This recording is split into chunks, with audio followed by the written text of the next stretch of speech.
Are your salespeople a competitive advantage or disadvantage?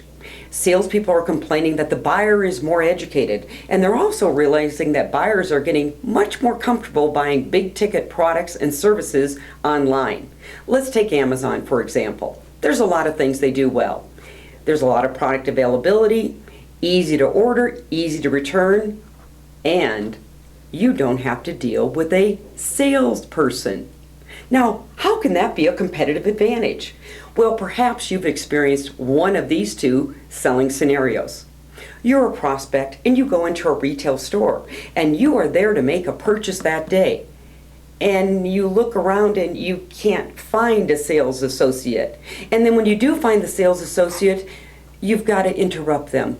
Hello, hello, because the sales associate is busy checking their emails and texts. And when they do look up and they hear your question, they answer with, it's over there about 5,000 yards away.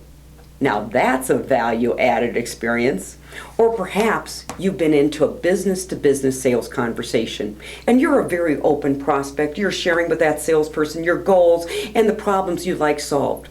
The salesperson's listening intently and then goes into preliminary recommendations. Mr. Prospect, well, I think there's some things we can do to help. We've been around for about 150 years.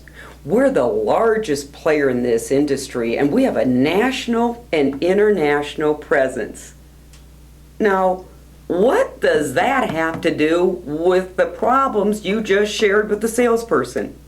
Yes, that salesperson has just gone into what we call a generic presentation, an easy way to present solutions without absolutely any thinking. Again, value-added experience or not. So what can sales managers and CEOs do to make sure that their sales team is a competitive advantage? Well, number one, hire people that want to be in sales. This is a crazy profession. A lot of people default to sales, and they stay in the profession just waiting until they can get a real job. Number two, hire what we refer to in the emotional intelligence world a self-actualized person. This is the individual that's on a constant journey of personal and professional improvement. Because after all, if we want to be that value-added advisor, trusted advisor, we must bring new data to the conversation.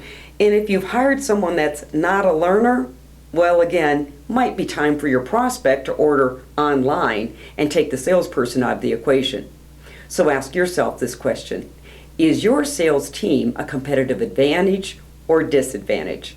Thanks for joining me. I'm Colleen Stanley, President of Sales Leadership.